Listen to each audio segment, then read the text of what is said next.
Alright, let me be part of the problem and white-splain stuff about black people to you. Cheers. Welcome back, everybody, to me actually talking about books, and today we'll be talking about Goliath by Tochi Onyebuchi from 2022, which is a fantastic book and really angry book, and you should definitely go and read it. That's the first part. We'll do this the usual way. I'll give you a quick sort of introduction, synopsis, whatever that is, without spoilers, and I'll give you the trigger warnings and all of that stuff, and then we'll talk about some themes, structure, that kind of stuff, where I explain, with spoilers, why I think this is such an excellent book, and you should definitely have read it by then. If you don't mind spoilers, you can obviously, watch the whole thing. Otherwise, I'll give you time to go and read the book, which is under 400 pages, so you can probably do that in, like, I don't know, a day, right? Nah, come on, you can do that. All right, let's get started and talk about Goliath. All right, Goliath is, as I said, a 2022 novel. It is a science fiction novel. It is in a not clearly defined future in America. It is set mostly in America, in New Haven, Connecticut. It is somewhat post-apocalyptic in that regard. It's probably like somewhere in the next 100 years, roughly, I would say it is set. And it is, it deals heavily with, well, the results of the rich, which are mostly white, having left the Earth to avoid climate change and all the other really bad things that are happening all the time, and the people that survived slowly rebuilding their lives after pandemics, all of that stuff. And then the rich white people come back and take over and basically recolonize Earth, and that obviously comes at the expense of all the people that stayed and actually did all the work. That's roughly the story that is told. It is told through multiple viewpoints in different styles and so forth. It is very much a mosaic of different almost slice of life style parts and bits and pieces, and it has 4 parts, and you will explore things, and mostly stuff will only become clear near the end, and some things will never be answered. It is that kind of book. So don't expect clear world building that explains everything up front. You will not get any info dumps.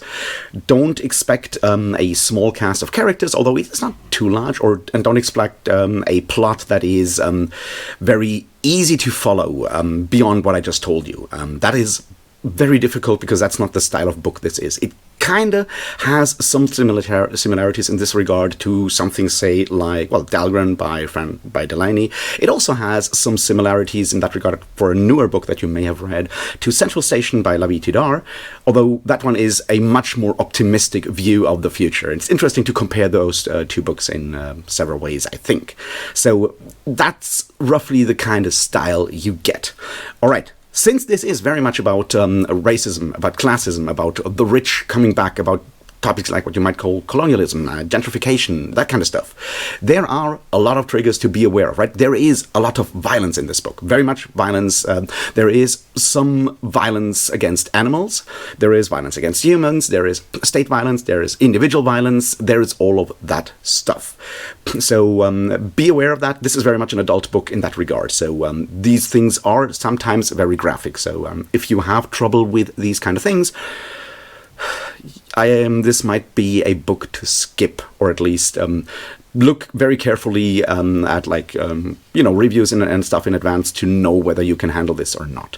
Otherwise, I highly recommend you read this book. It is one that will make you think a lot, even if you are, like me, not an American. It tackles a lot of stuff that we are dealing with right now that is very much about, stuff that comes very soon if, we don't change things, and some things that may never change because of, the kind of world we have made for ourselves.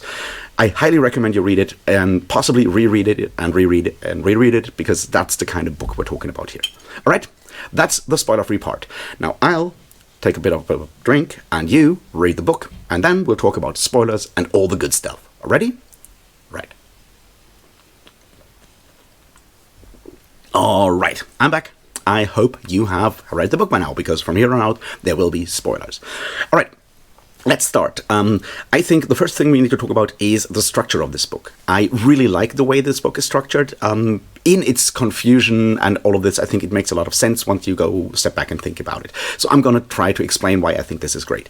So we have 4 parts, and they are named after the seasons: summer, fall, winter, spring. Now, it's interesting, I think, that the book starts with summer and ends with spring. However, I have like a small theory of why this is the case and why I think it actually works really brilliantly in the way I'm reading this book at the moment, right? So, it starts in summer when everything is warm and in bloom and all of that. So for the people that we are, focusing around, which is, the group around Link, Bishop and so forth, the small community in New Haven, this is like relatively good, right? And it is this sort of like positivity. And then we go to fall where, people start building and preparing for, winter. And then we have winter, which is, of course, the time where everything is frozen and people huddle inside and try to tell each other tales and so forth to wait until the summer comes, spring comes back, which is obviously the part where we have the long flashbacks about, the whole, backstory about the prison uprising, the dust and everything on the one hand, and the long story about Lincoln's mother, which I think is a really, really good part because it takes a while, at least it took me a while to realize that the Marshal hunting down that neo-Confederate person is in fact Lincoln's mother. And I think that was like really, really well done. And that's why it is sort of placed in winter, which is sort of like the time of reflection. And then we come to spring. And this is, I think, where the book is so good because it is incredibly angry in that regard. Spring is, of course, when everything is new and spring. But whose spring is it anyway at that point? And it is, of course, spring of the white boys, that being David and Jonathan, who come down and, are slowly taking over. And it is no longer spring, and it's no longer the world of our black community that we started with. And I think that is significant. That sort of like twisting of the knife is that bitter irony, I think, is intended. At least that's the way I'm reading it, and I'm making sense of it in that way. And I think that's brilliant. It's really good in that regard. Obviously, I like the way that you jump around between these different characters. You have these different perspectives. Sometimes you have perspectives and different characters' thoughts on the same situation. The way that all happens, I think, is really cool. And it kind of sort of emphasizes that idea of this is a lived world, and you don't necessarily know everything, and not everyone explains everything, and that I think is really, really well done.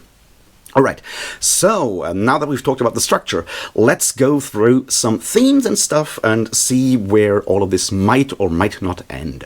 So, the first part is, it is clearly about gentrification, but I think it's not just about gentrification, it is very much also about something else. And those are similar things.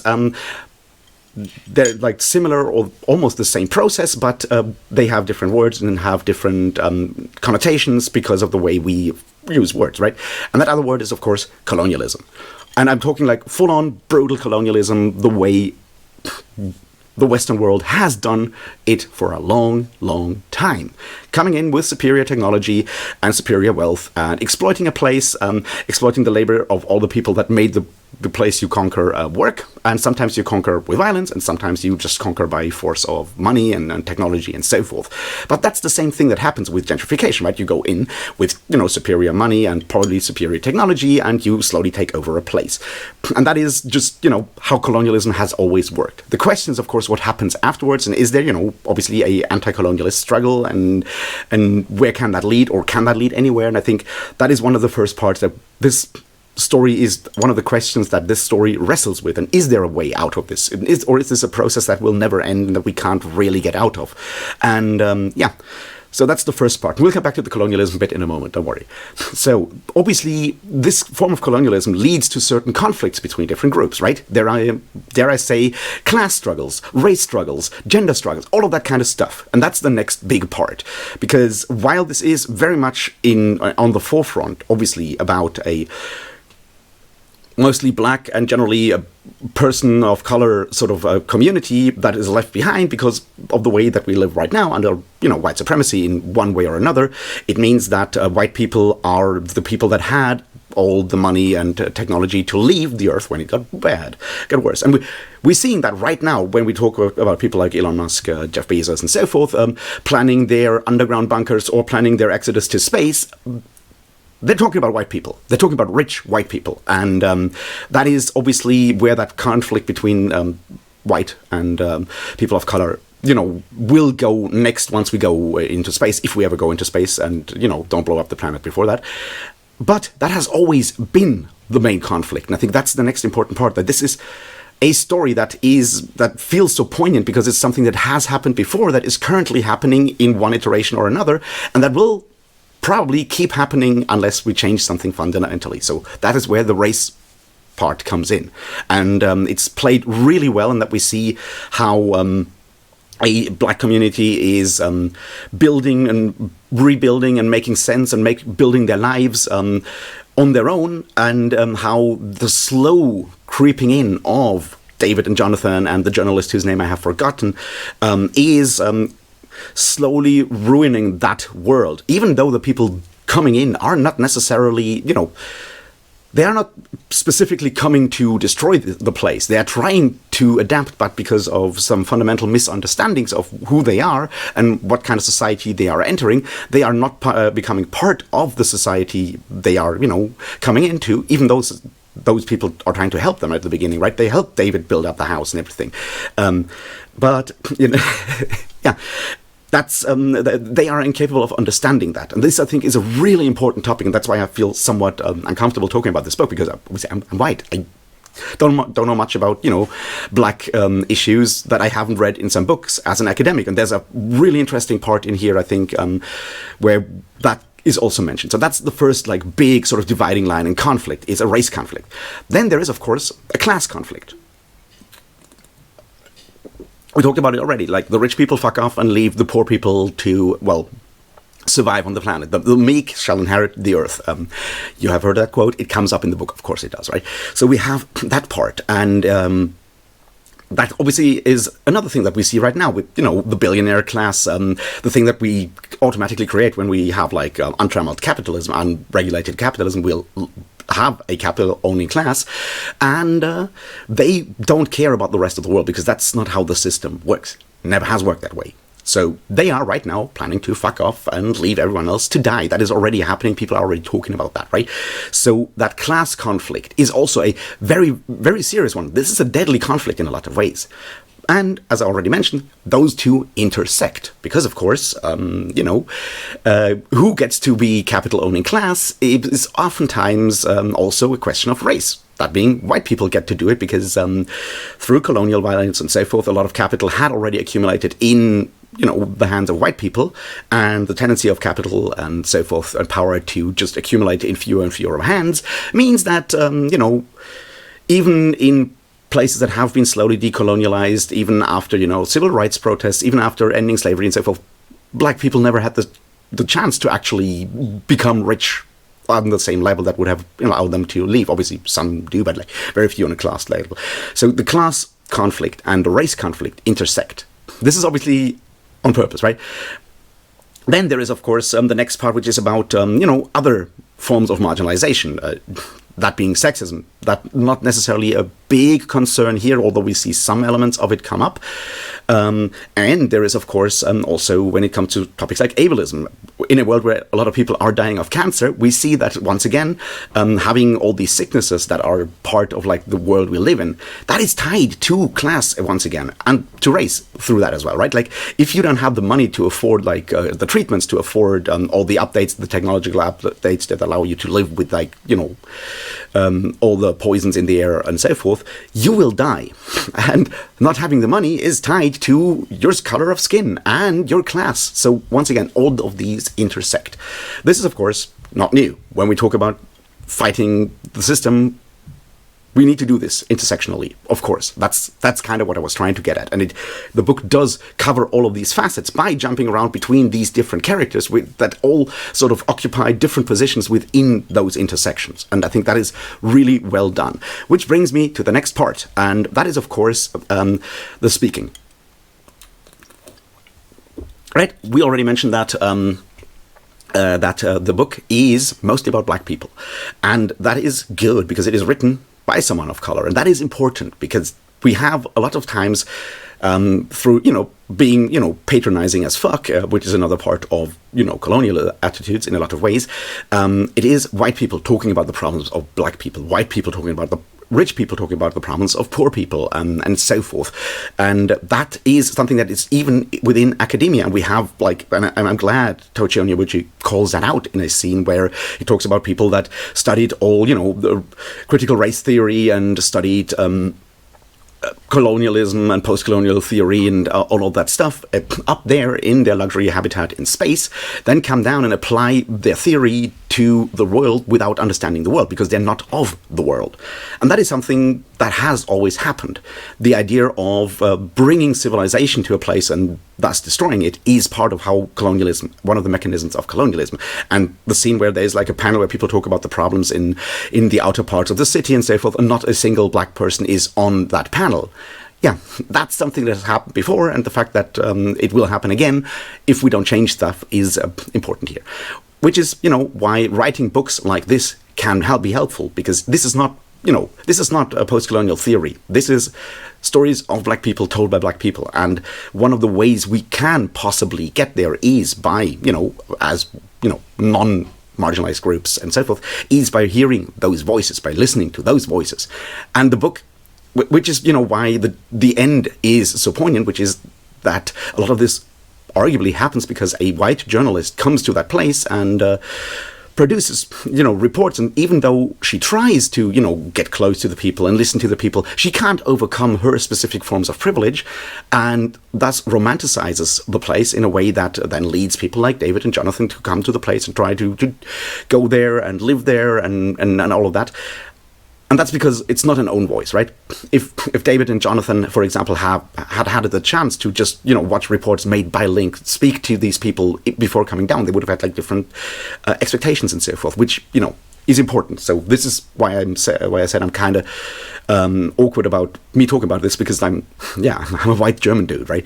So who gets to talk about stuff, I think, is important. And now let's move to the final parts, which is violence, despair, and maybe hope. Right, let's talk about violence first. Now, violence is in this book a lot.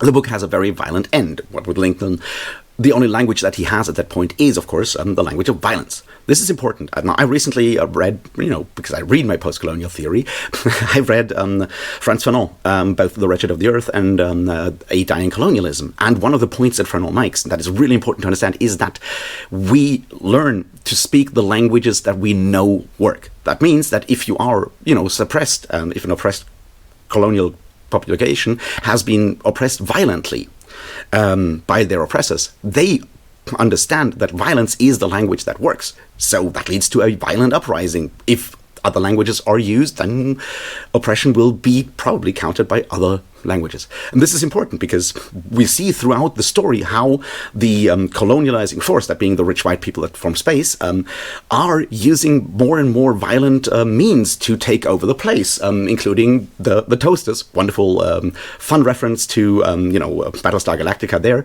being the police robots. Obviously, we already see police robots and technology used as a weapon in that regard, technological supremacy being one of the ways of, how colonialism works. They use violence. So obviously violence is for a lot of people the only way out. And we see that partly in the past, what with, all of the people having survived some form of violence, whether it is in the prison and the prison uprising, that is then just like people being left to die once the nuclear reactor explodes.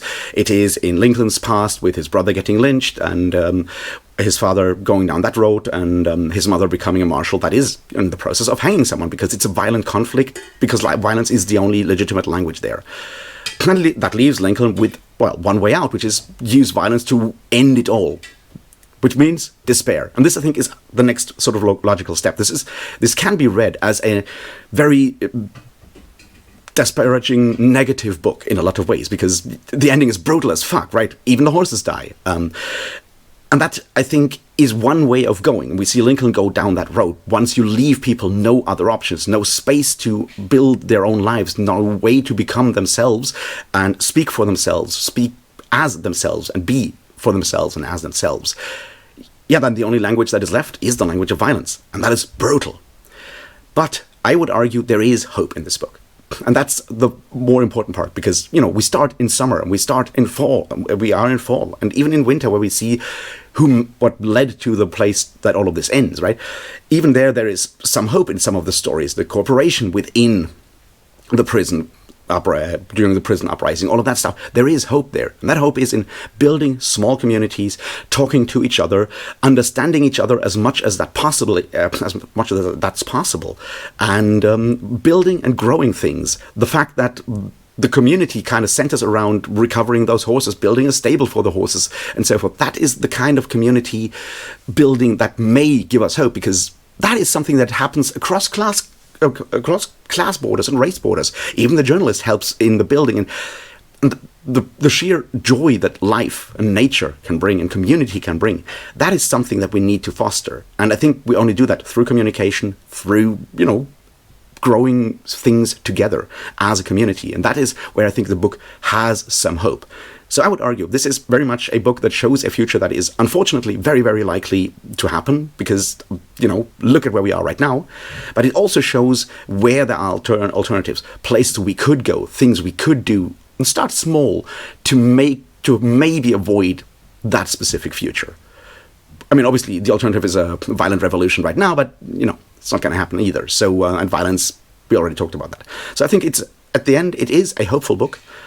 It warns against ignorance. It talks about listening to the other, trying to make the other less other through those means. And maybe try to mitigate climate change and avoid nuclear reactors going up.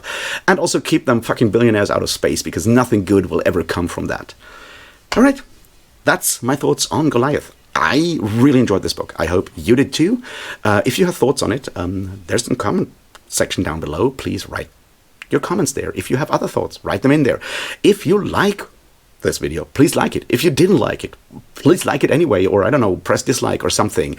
Subscribe to the channel if you feel like it. I have a Patreon. I don't do much on it, but if you want to, give me $1 or $2, I would very much appreciate that. The same goes for the channel membership.